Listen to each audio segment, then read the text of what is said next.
సీతాలు సింగారం మన తెలుగు బంగారంకి విచ్చేసిన అందరికీ 2014 సంక్రాంతి సందర్భంగా స్వాగతం.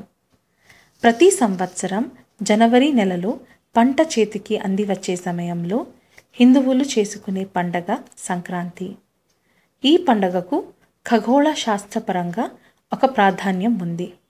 సూర్యుడు మకర రాశి వైపు మరలనున్నాడు అనటానికి ఇది ఒక సూచన. అందుకే ఈ పండుగను మకర సంక్రాంతి అని కూడా అంటారు. ఆంధ్రప్రదేశ్లో ఈ పండుగ కోలాహలం నెల రోజుల ముందు నుంచే ప్రారంభం అవుతుంది. ఈ నెలను ధనుర్మాసం అని పిలుస్తారు. ఈ నెలలో హరిదాసులు హరినామ సంకీర్తన భిక్షాటన చేస్తారు. గంగిరెడ్లు ఆడించేవారు వస్తారు. వారు చెప్పినట్లే అవి ఆడుతాయి. గంగిరెడ్లు అంటే అందంగా అలంకరించిన ఎడ్లు. ఈ నెలలో బుడబుక్కల వారు పల్లెటూర్లలో భిక్షాటన చేస్తారు. 4 రోజులు జరుపుకునే ఈ పండుగలో మొదటి రోజు భోగి. ఆ రోజు ఉదయాన్నే ఇంట్లో ఉన్న పాడైపోయిన పాత వస్తువులతో భోగి మంటలు రేపుతారు. ఇలా చేస్తే దురదృష్టం తొలగిపోతుంది అని నమ్మకం. చిన్న పిల్లలకి చెడు తాకకుండా వారి తల మీద రేగిపళ్ళు పోస్తారు. రెండవ రోజైన సంక్రాంతి పండుగను పెద్ద పండగ అని కూడా అంటారు. ఆ రోజు అరెసలు లాంటి పిండి వంటలు చేస్తారు. ఇంటి ముందు పెద్ద ముగ్గు వేసి వాటిని రంగులతో, పూలతో మరియు గొబ్బెమ్మలతో అలంకరిస్తారు. అందరూ కొత్త బట్టలు కట్టుకుంటారు. కాలం చేసిన పెద్దలకు పూజ చేసి బట్టలు పెట్టడం ఆనవాయితీ. బంధువులు మరియు కుటుంబ సభ్యులతో కలిసి ఆ రోజు సంతోషంగా గడుపుతారు. మకర జ్యోతిని దర్శించే రోజు ఈ రోజే. కొన్ని ప్రాంతాలలో గాలిపటాలు ఎగరవేస్తారు. పందాలు నిర్వహిస్తారు. పందాలు జరిగేటప్పుడు ఆకాశంలో రంగురంగు గాలిపటాలతో నిండిపోయి అందంగా ఉంటుంది. మూడవ రోజైన కనుమ రోజు పశువులను అందంగా అలంకరిస్తారు. పూజ చేస్తారు. ఎడ్ల పందాలు నిర్వహిస్తారు. కోడి పందాలు జరుపుతారు. చూడటానికి ఇవి ఎంతో బాగుంటాయి. 4వ రోజైన ముక్కనుమ రోజు మాంసాహారం వంటకాలు చేసుకుంటారు. ఇదే అందరికీ సంక్రాంతి శుభాకాంక్షలు. చక్కెర పొంగల్ చేసే విధానం. కావలసిన పదార్థాలు: బియ్యం అరకప్పు, పెసరపప్పు అరకప్పు, తురిమిన బెల్లం అరకప్పు, నీళ్లు 2½ కప్పు, నెయ్యి 3 టేబుల్ స్పూన్, ముంత మామిడి పప్పు 8, ఎండు ద్రాక్ష 1 టేబుల్ స్పూన్, ఏలకుల పొడి 1 టీ స్పూన్.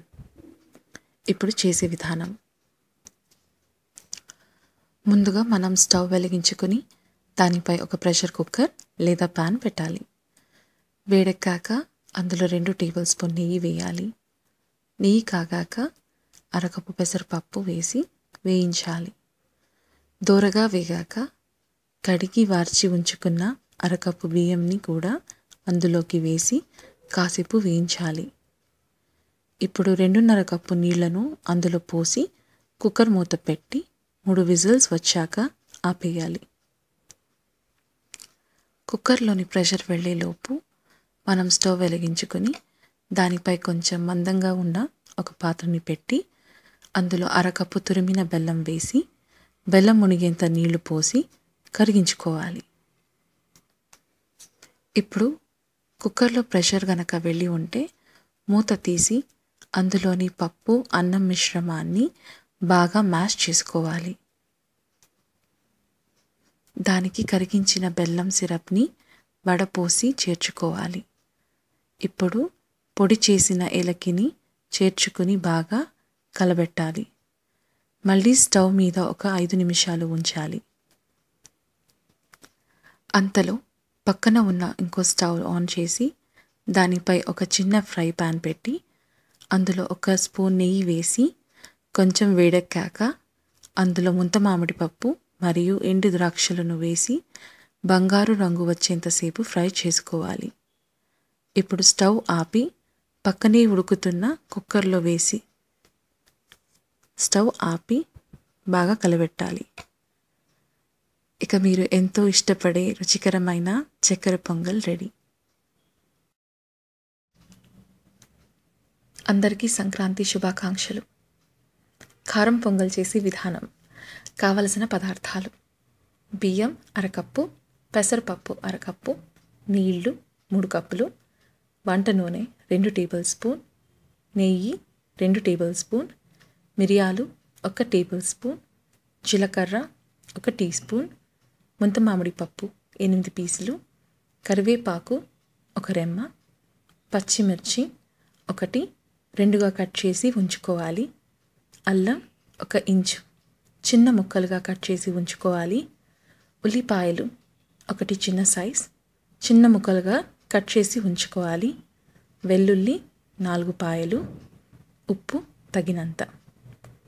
ఇక చేసే విధానం. ముందుగా మనం స్టవ్ వెలిగించుకుని దానిపై ఒక ప్రెషర్ కుక్కర్ లేదా పాన్ పెట్టాలి. వేడెక్కాక అందులో 2 టేబుల్ స్పూన్ నూనె మరియు 2 టేబుల్ స్పూన్ నెయ్యి వేయాలి. నూనె కాగాక ముందుగా మనం మిరియాలు మరియు జీలకర్ర వేసి కాస్త దూరగా వేయించాలి. ఆ తరువాత అందులో కరివేపాకు, ముంత మామిడి పప్పు, పచ్చిమిర్చి, అల్లం, ఉల్లిపాయలు, వెల్లుల్లి వేసి ఒక 2 నిమిషాలు ఫ్రై చేయాలి. ఇప్పుడు కడిగి వార్చి ఉంచుకున్న పెసరపప్పు మరియు బియ్యంని అందులో వేసి ఒక 2 నిమిషాలు ఫ్రై చేయాలి. ఇప్పుడు తగినంత ఉప్పు వేసి 3 కప్పులు నీళ్లు అందులో పోసి కుక్కర్ మూత పెట్టి 3 విజిల్స్ వచ్చాక ఆపేయాలి. ఇప్పుడు కుక్కర్లో ప్రెషర్ కనుక వెళ్ళి ఉంటే మూత తీసి బాగా కలబెట్టాలి. ఇక మీరు ఎంతో ఇష్టపడే రుచికరమైన కారం పొంగల్ రెడీ. దీన్ని మీరు సాంబార్ లేదా చట్నీతో పాటు తింటే ఇంకా చాలా బాగుంటుంది.